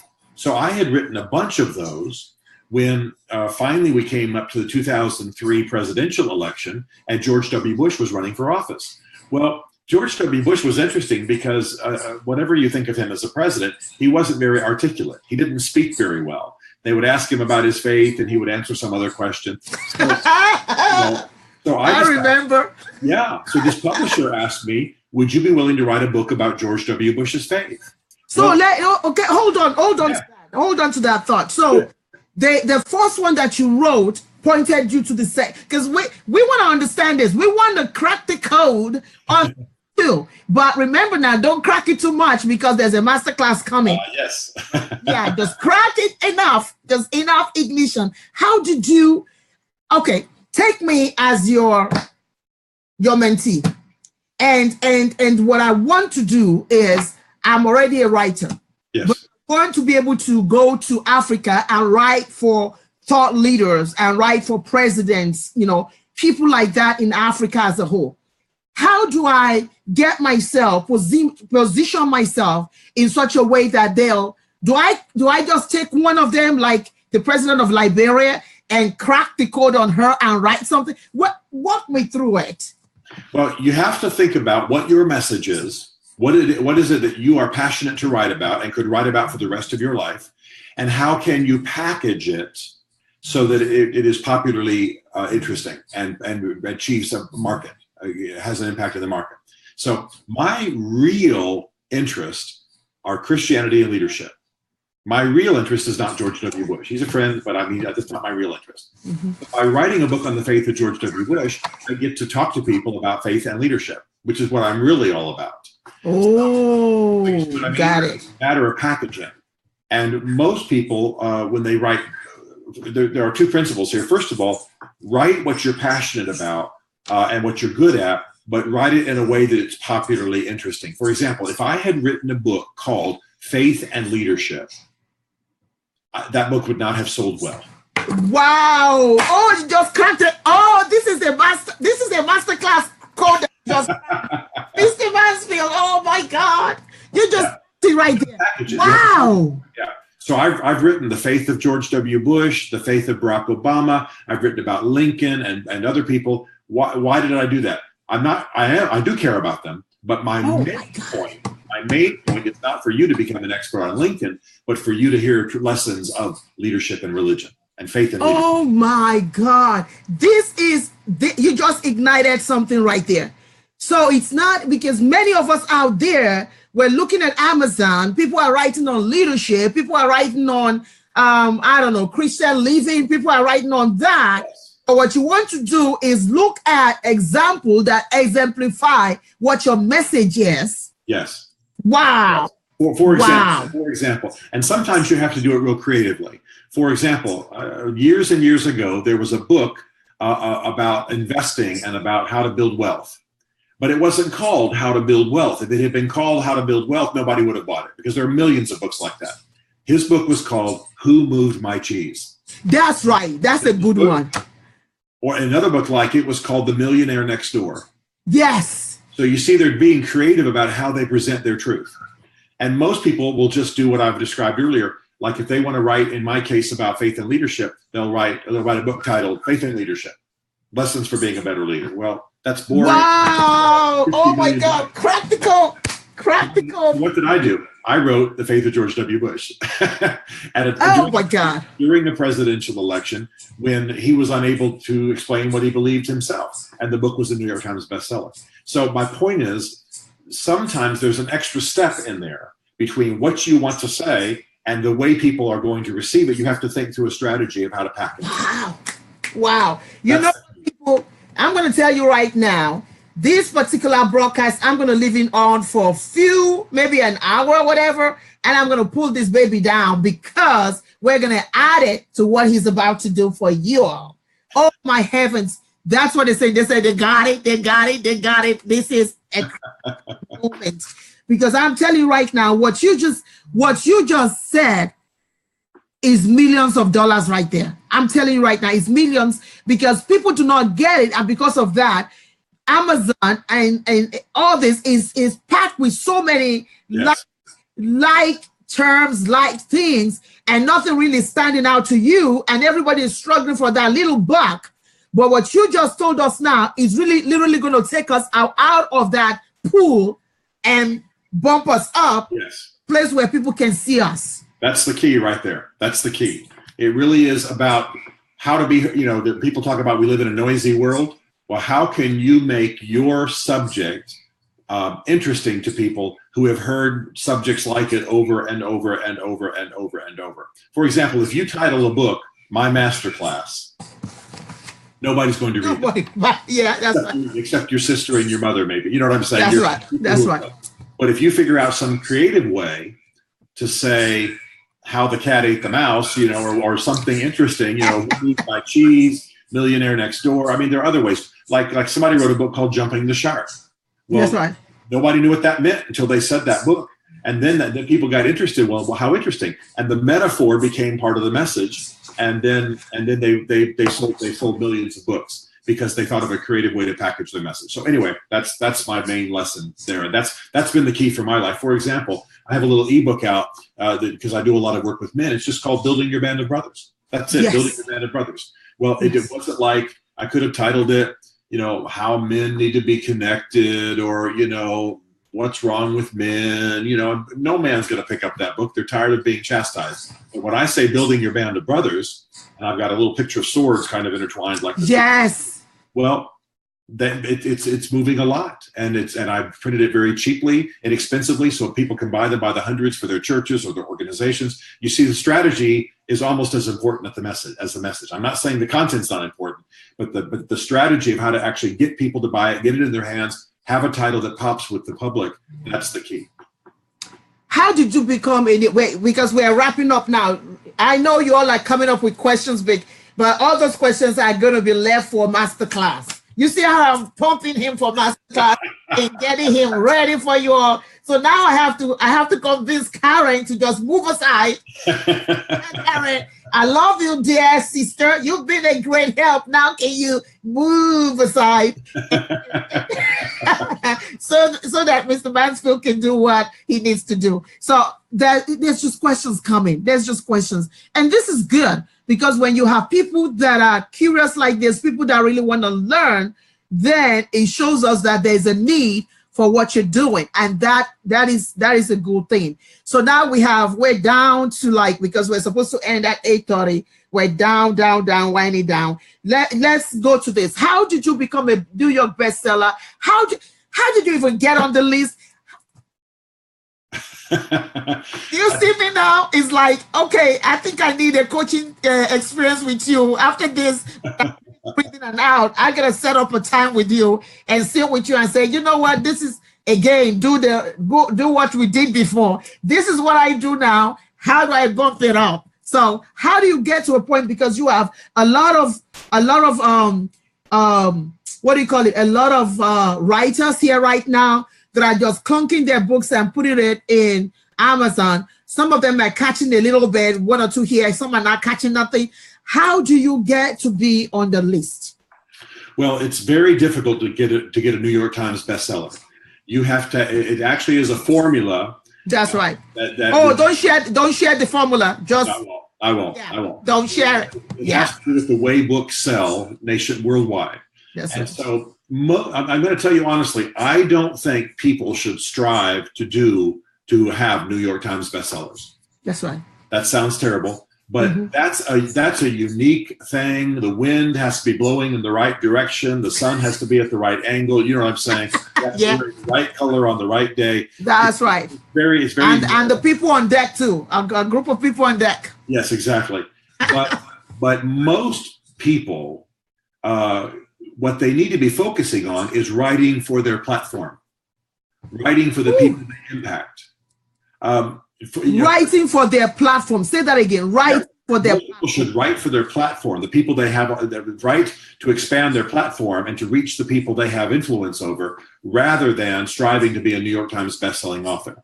I'm not trying to act elitist, but very few people will ever be New York Times bestselling authors, and that's I know there are people who have deeply impacted my life with their writings, and they have never had a New York Times bestselling author. One of my mentors, he's written 40 books, and I've read all of them, and they've deeply impacted me. Not one of them has ever been on the New York Times bestselling list. So what you want to do is write what you're called to write to impact the people you're called to impact. Crack the code. As your platform grows, you'll increase. But I'm not trying to put it down. I'm just saying the New York Times bestselling situation is a very rare. Certain number of books have to sell in the first week, and then so many have to sell digitally, and then the publisher has to have certain media and have to have your tongue just right. That's right. That's right. Very weird thing. And I've had some of the books I'm proudest of mine are not New York Times bestsellers, but they've been very influential, and I'm very proud of them. But they weren't New York Times bestsellers. In fact, my biggest numerical sellers are not New York Times bestsellers. See, that's something that is interesting. I'm glad you said that. I'm glad you said so. It's a question of what is your goal really? Impact people, and if you want to impact people, then that should be your goal. And the way you can do that is start to write for those people that you know you're called to. Right. I write in my situation. I write two different kinds of books. One is to try to shape the American and the global dialogue about politics and religion. So that's where I write the faith of George W. Bush and the faith of Barack Obama and Lincoln and all that. Then the other channel that I write is for impact on the people that I can reach from my platform. So that's why I'm writing 10 Signs of Leadership Crash. That's why I'm writing Building Your Band of Brothers. That's why I wrote Mansfield's Book of Manly Men, that kind of thing. So those books will never be New York Times bestsellers, but I believe by the time I die, my little booklet, which is I think $6 or something, on Building Your Band of Brothers, I'll sell millions of them by the time I die. Not now, but by the time I die, which is going to be 100 years from now. So, by the time that's good income for me, but it's also impacting a lot of people. That's what I call a platform book.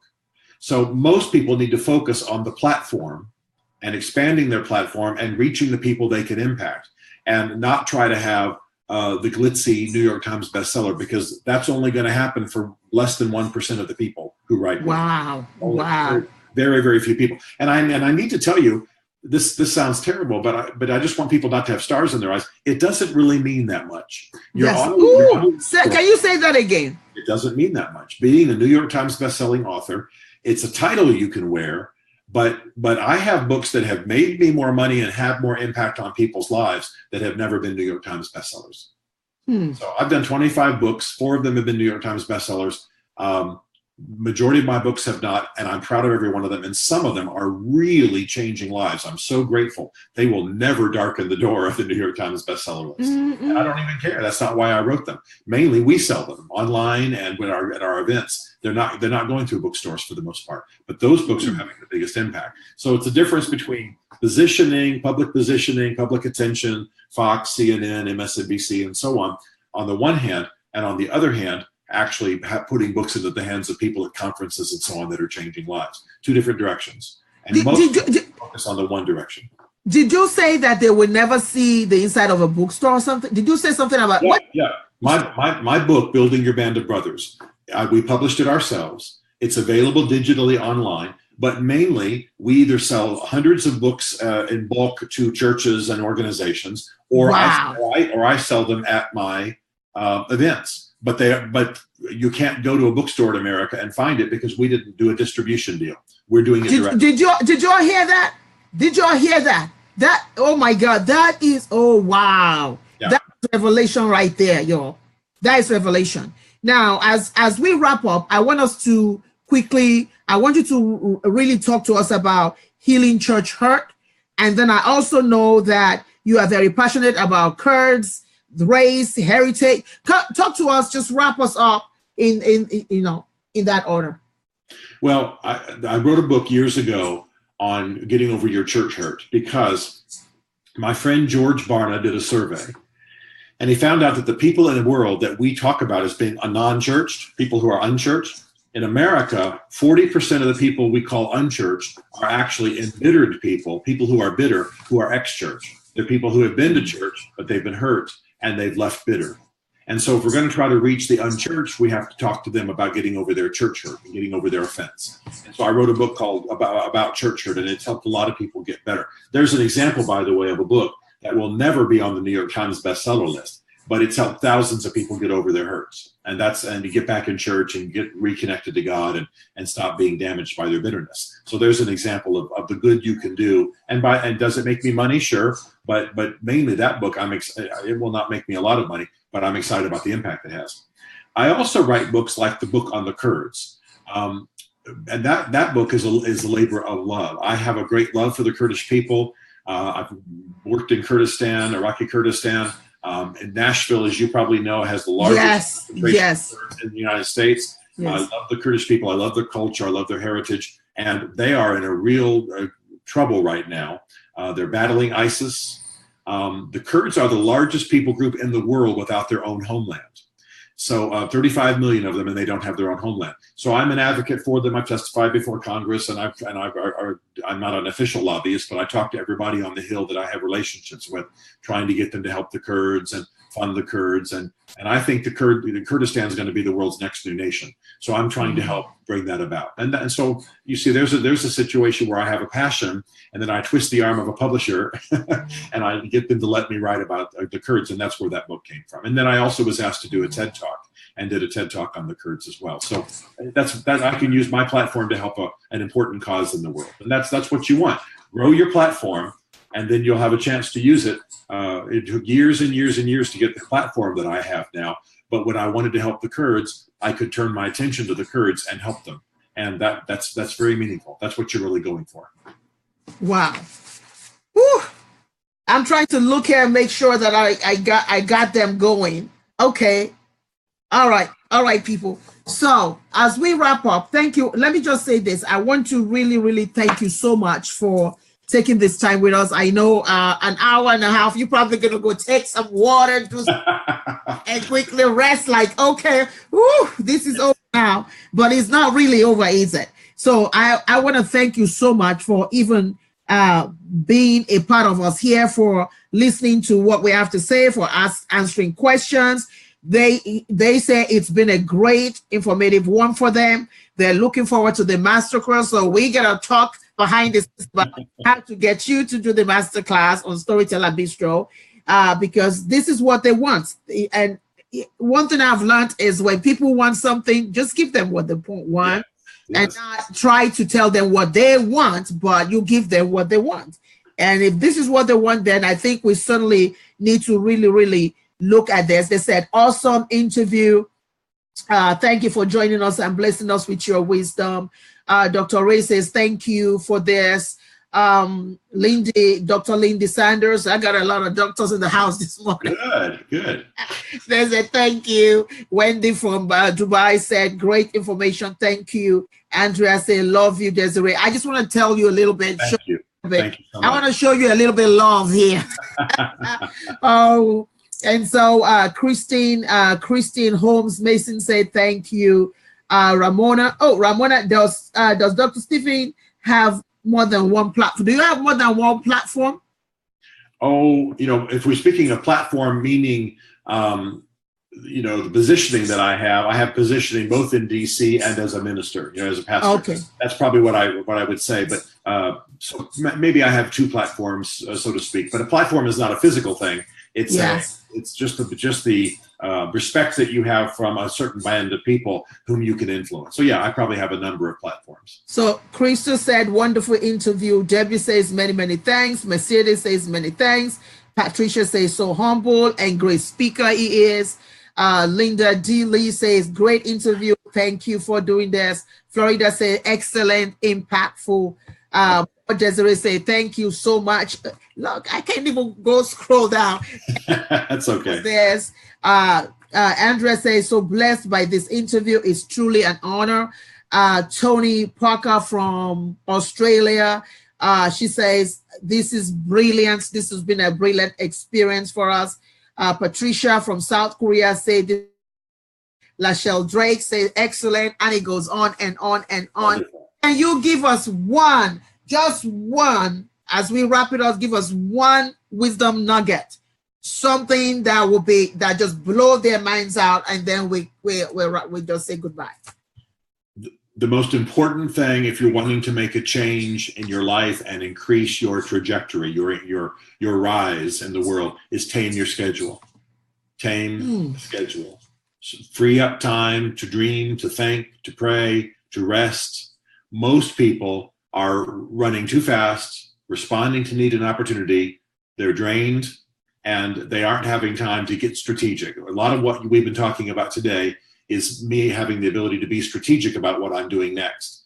And the average person who's got any leadership ability at all gets into leadership and then just gets drained. Need and opportunity dominates them. But you have to, it's that old thing that Dr. Covey taught us, that real increase does not happen with the urgent. It happens with the things that are important but not urgent. So you have to tame your schedule, free up time to dream and make lists and look at your life, and that's where real increase starts to come from. Listen, it's been wonderful to be with you. Thank you so much. It's been great. So great. Thank you so much, Mr. Mansfield. We really thank you for this opportunity, and I will be talking to you behind the scenes. I'm going to let you rest now. Okay. Because bye-bye. I tapped a whole lot into you today. Okay. So I'm going to let you recover from this, and perhaps within the week, I want to get in touch with you so that we can continue that dialogue on how do we set this masterclass on. The good thing is you just stay right where you are, looking cool the way you are, and just get the camera to do the job. Do the work. Ready. So thank you all so much. Thank you. It's been a great honor to have you all on here. Thank you so much for this. Bye for now. Bye-bye, everybody.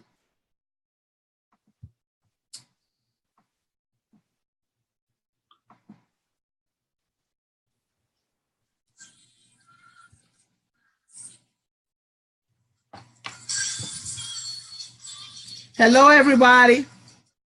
Thank you so much for coming. It's been a great pleasure. I really enjoyed having you guys here. Just give me a second while I finish with this.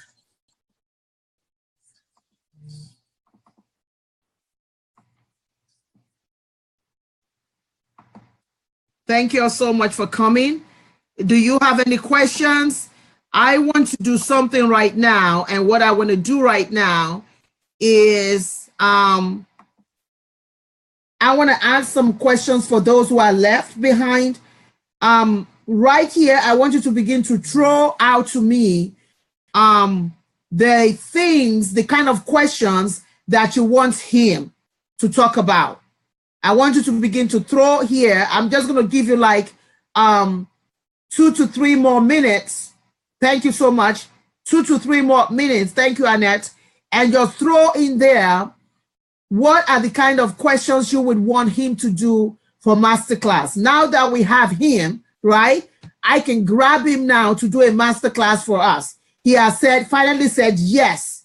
And so because he said yes, I can go behind the scenes and really work on him, do it, because there were so many questions here that we could not even get into. Thank you, Linda. There were so many questions we could not get into. And I think that it would be great to just do a masterclass with him where he can really, really delve more into all of this. So Ramona Jones, I'm going to give you an assignment. Ramona Jones, please do me a favor. Can you get what do you call it? Can you get a postcard inside of World Changer? Thank you, Nkechi. World Changer Sister Tribe. Get me a postcard. And on that postcard, I want people to give us an example of what the kind of things that you want him to answer, the kind of topics you want him to answer for the masterclass. Because I'm going to go after him for this masterclass for you all. I don't do this often, but I do it because of the people, some of you all that I know. And so I'm going to go after him for this masterclass. I'm gonna go after him for it. So if you have questions, if you have other things that you think that you want him to answer, in fact, there's a card there already. We have a postcard already. Can you just add more to the questions that are there? And then I can send those questions. You're welcome, Ramona. I can send those questions to him. Thank you, Dr. Lindy.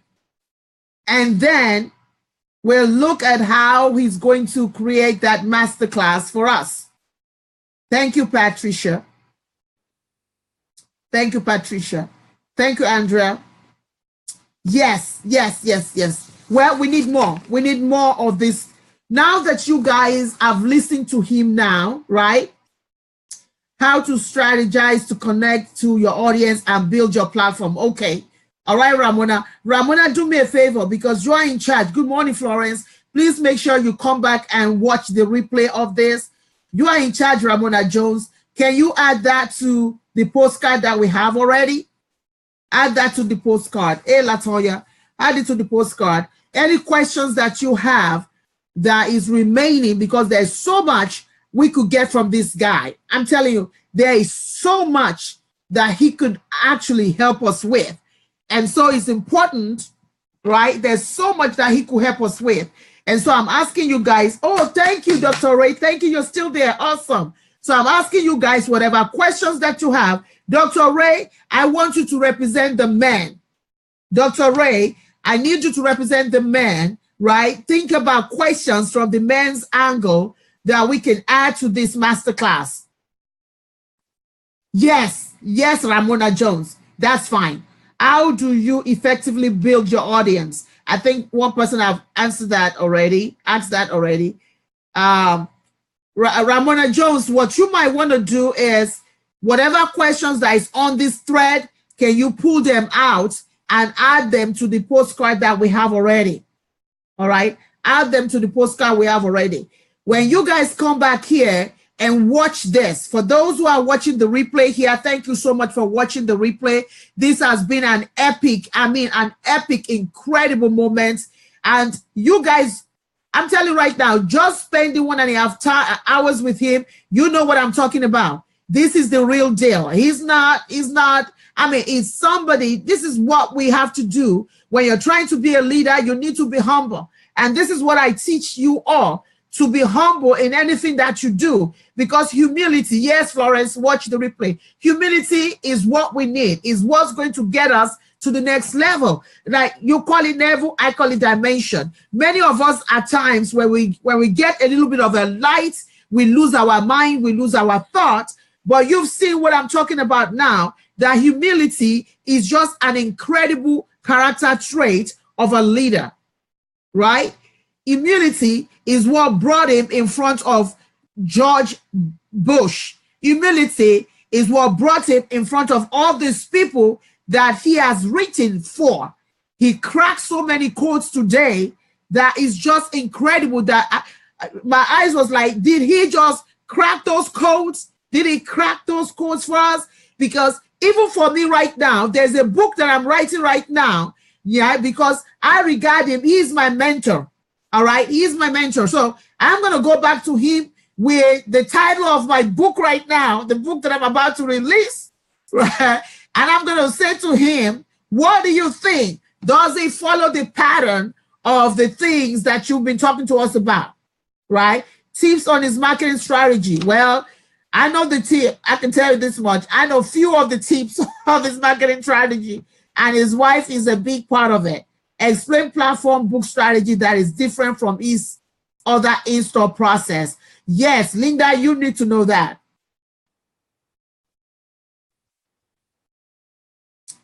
Oh, you're changing the title of your book too? Well, see, here's the thing, Ramona. You are in my mastermind. So I don't know why you're writing a book that you haven't told us in mastermind. You should tell us the title of your book so we can help you out in mastermind.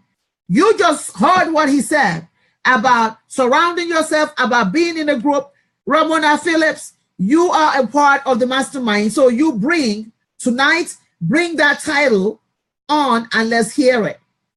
All right. Bring the title. Thank you, Florida, and let's hear it.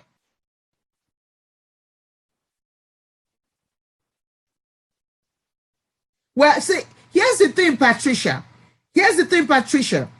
You have to handle your book where you are right now, right? You might be having a problem. You might be. Edith, I didn't know you've been here all day. You might be having a problem shipping to US, but you need to look at the community that you have in South Korea right now and see how you can actually serve that community first before even going internationally. Thank you, Judith. Oh, Dallas, we need to talk because I want to do something in Dallas. So we will close out on this now. Thank you so much.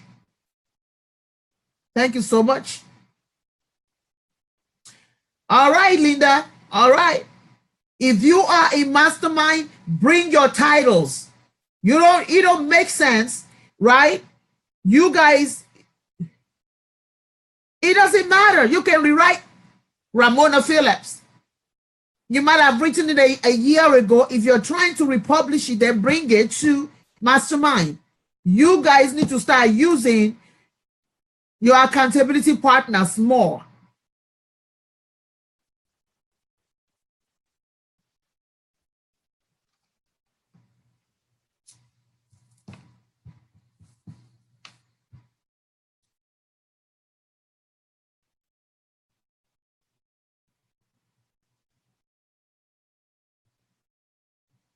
Okay.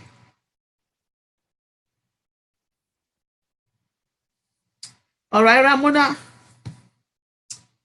So anyway, if we don't have any more questions, I'm going to wrap it up tonight. Thank you all so much. For those who are in my mastermind, I will see you tonight at 7 p.m. Central Time sharp. 7 p.m. Central Time sharp. Right? You want to join the mastermind? Go to Storyteller Bistro. Can somebody put it out there? Edith, if you want to join this mastermind, go to storytellerbistro.com. Storytellerbistro.com. Storytellerbistro.com. Hey, Lady Neve. Thank you, Andrea. Go to storytellerbistro.com and you're going to see a card, right? Yes, Ramona. You're going to see a card that says Prayerpreneurs Millionaire. Prayerpreneur Millionaires. Prayerpreneur Millionaires. All right. I tell you, I'm excited. I'm excited for you guys. Congratulations that you were here. I'm telling you right now, not only that, I'm excited about the masterclass because I intend to go after him for that mastermind. At this point, I don't care if I get all of my production company here and we will fly out to Washington, D.C. to go and tape in. We will do that. If we have to fly, we're going to fly to go do that.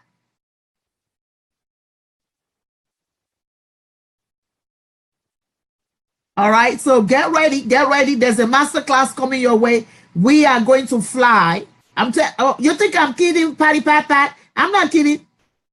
I am going to fly. I'm going to get my TV production crew, and we are on the plane, and we are going to Washington, D.C. to go and tape this man because I want the mastermind myself. I don't know about you guys, but I want it for myself too. Patty Pat, he knows me already. We've known each other for over 12 years. Right, Andrea? He's a gold mine. Amen, Linda. He's a gold mine. He is a gold mine. Can you fly the plane? Oh, okay. Oh, Dr. Ray, I forgot you are out there. I totally forgot you are out there. Yes, let's talk, Dr. Ray, because I'm sorry. I'm making this thing happen. We are going to make this thing happen. So if we have the production crew there, then I'm flying out there. That is just going to be me alone flying out there, because this I got to see myself. Hallelujah. Hallelujah. Well, yeah. So we got, so we can figure out how much it's going to cost on the other end there. Do you need your gold mic? Look, Linda, you got your gold mic. Now we're trying to get you to use it more and take it to the White House. You know what I mean, Linda? Linda, you know what I mean? We're trying to get your gold mic in White House. So you all need to start getting ready, start saving your money, you know. Don't be acting silly. When the masterclass comes in, don't be saying, no. Now you know. So if I'm going to fly out there and we're going to hire a crew either over there or here to tape this, then get ready, y'all. You all need to get ready. Don't be doing with me. I want to hear no I ain't the play. Thanks, Edith. I want to hear no You know, we're going to make it worth its while. Because we can afford him. But if it's agreed to do a masterclass for us, then it's something we will be able to afford.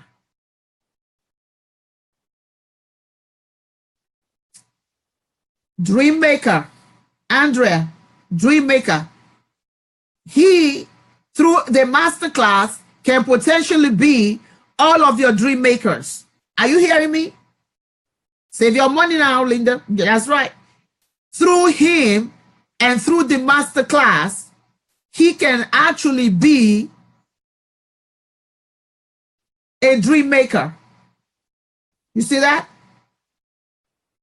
Fat. He can be a dream maker. All right. That's right. And was it yesterday that we were talking about dream makers, or 2 days ago we were talking about dream makers? Well, here is one dream maker who's saying, okay, I'll do it. Holy Ghost fire. Thank you. Dr. Ray, when are we talking? When do we meet today? Let's connect. Dr. Ray, let's connect today, please. Let's connect. All right, so I'm going to leave you guys alone so that you can go and watch the replay. Because once I figure out what he wants to do, I might pull this down.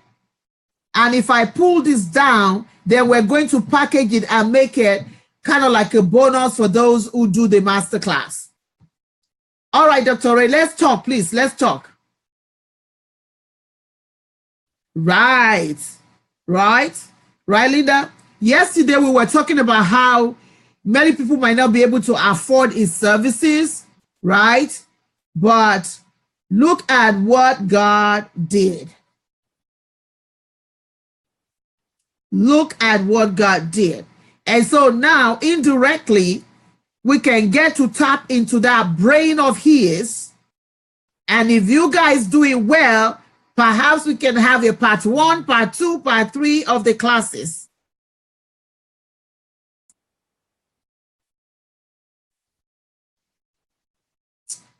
So, thank you guys.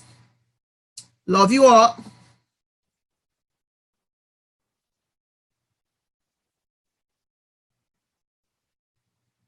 Okay, Dr. Ray. Patty Pat, there was a lot of books.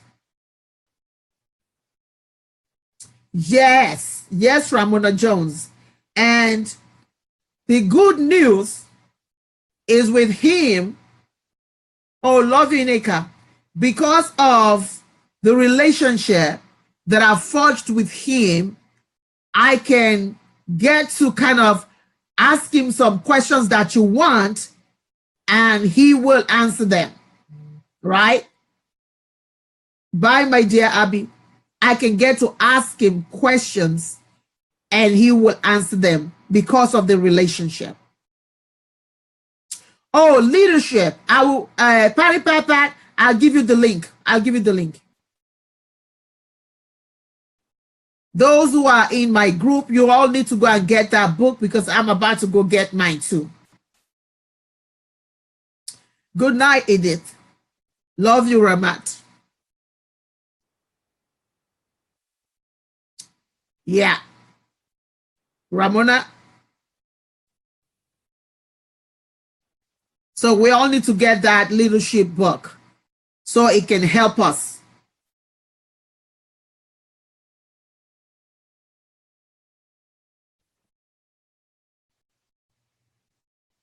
You're welcome, Cynthia. You're welcome. All right. You did already, Ramona. Awesome. Everyone needs to go get that book. Can you drop, Ramona, can you drop that link again? Please drop that link again. Drop that leadership link again because I need to get mine. Yeah, okay, Linda, thank you. Drop the leadership link again before I close out. Good night, my darling Mama Tony. All right, Tony. All of my masterminders, make sure you get that leadership. Get it.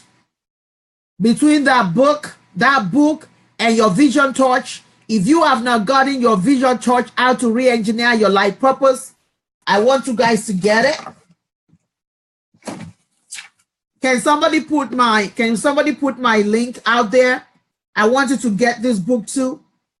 Your vision torch. Yes, watch the replay, Lady Nivier. If you have not gotten this, I want you to get this today. If you don't have this, get the ebook, but I will get the hardcover because the hardcover is really good. I want you to get this. Those who are in my masterminder, if you do not have this book, get this book. Oh, thank you, Krista. I want you to get it. And then Krista, get the leadership one for Mansfield. Those who are, you got it? Cool. I want you all to, because we're going to start working out of this now. We're going to do something. We're going to do a challenge and we're going to do out of this. You're welcome, Tiffany. Thank you, Ramona. Awesome. Awesome.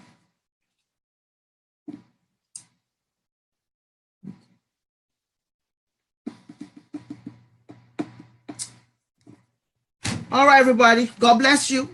I will stop now. I'm going to stop the live streaming now. And God bless you. I will talk to you. Perhaps I'm going to come on Facebook Live later today and just wrap up on this. You're quite welcome. And just wrap up with this. Thank you so much. Bye, everybody.